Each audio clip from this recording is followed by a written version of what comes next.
Hi guys, in this video I'm going to show you how to use tags on Instagram. Let's launch the Instagram app. Let's say you like to create a brand new post. You want to click on the plus sign on the top right corner, then you want to click post, then you want to click next after you select your image or video. The second option that you will have underneath the write a caption is to tag people.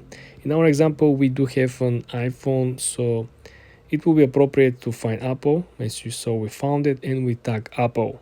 This is how you can utilize the tag function when you create a post. Let me show you how you can actually do so, the same exact function, by creating another piece of content.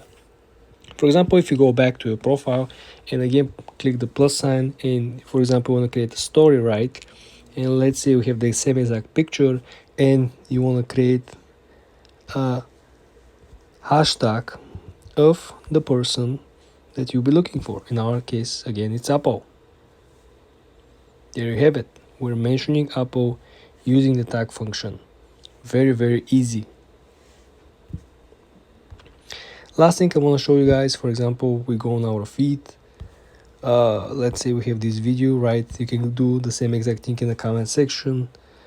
We can go in the comments and we can simply utilize the add Apple. There it is, and then you can simply add keep surfing or whatever it is, right? This is very, very easy to understand, very easy concept to comprehend. You see there is plenty of different options for you to utilize the tags function. You can tag brands, you can tag products, you can tag other profiles, as simple as I showed you. For more videos like this, guys, subscribe and come back for more.